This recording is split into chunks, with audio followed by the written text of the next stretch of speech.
اعوذ باللہ من الشیطان الرجیم بسم اللہ الرحمن الرحیم سورۃ البقرہ آیت نمبر 35 وَقُلْنَا يَا آدَمُ اسْكُنْ أَنْتَ وَزَوْجُكَ الْجَنَّةَ وَكُلَا مِنْهَا رَغَدًا حَيْثُ شِئْتُمَا وَلَا تَقْرَبَا هَٰذِهِ الشَّجَرَةَ فَتَكُونَا مِنَ الظَّالِمِينَ۔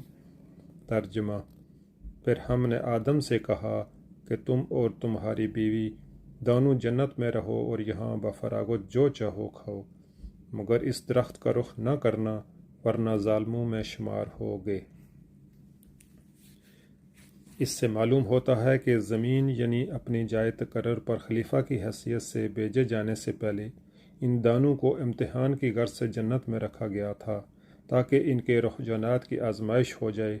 اس آزمائش کے لیے ایک درخت کو چن لیا گیا اور حکم دیا گیا کہ اس کے قریب نہ پھٹکنا، اور اس کا انجام بھی بتا دیا گیا کہ ایسا کرو گے تو ہماری نگاہ میں ظالم قرار پاؤ گے۔ یہ بحث غیر ضروری ہے کہ وہ درخت کون سا تھا اور اس میں کیا خاص بات تھی کہ اس سے منع کیا گیا۔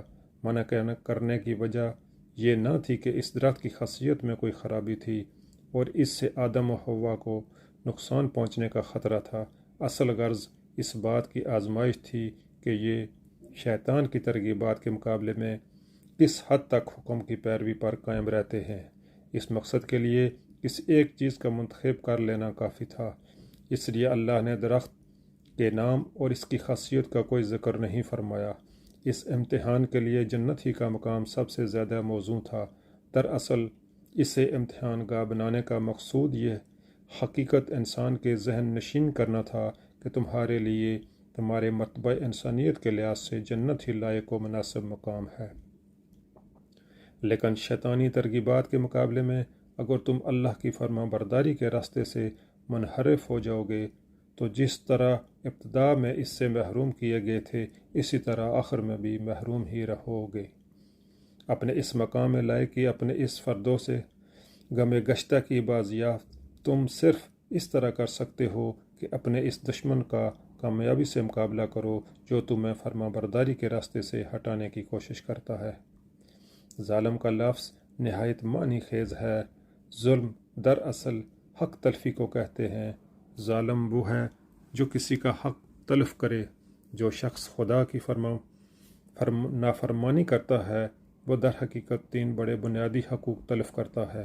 اولاً خدا کا حق، کیونکہ وہ اس کا مستحق ہے کہ اس کی فرما برداری کی جائے۔ ثانیاً اس تمام چیزوں کے حقوق جن کو اس نے اس نافرمانی کے ارتکاب میں استعمال کیا، اس کا اعضائے جسمانی، اس کے قوائے نفس، اس کے ہم معاشرت انسان، وہ فرشتے جو اس کے ارادے کی تکمیل کا انتظام کرتے ہیں، اور وہ اشیاء جو اس کام میں استعمال ہوتی ہیں، ان سب کا اس پر یہ حق تھا کہ وہ صرف ان کے مالک ہی کی مرضی کے مطابق ان پر اپنے اختیارات استعمال کرے، مگر جب اس کی مرضی کے خلاف اس نے ان پر اختیارات استعمال کیے تو در حقیقت ان پر ظلم کیا۔ ثالثاً خود اپنا حق، کیونکہ اس پر اس کی ذات کا یہ حق ہے کہ وہ اسے تباہی سے بچائے، مگر نافرمانی کر کے جب وہ اپنے آپ کو اللہ کی سزا کا مستحق بناتا ہے تو دراصل وہ اپنی ذات پر ظلم کرتا ہے۔ انہی وجہ سے قرآن میں جگہ جگہ گناہ کے لیے ظلم اور گناہ گار کے لیے ظالم کی اصطلاح استعمال کی گئی ہے۔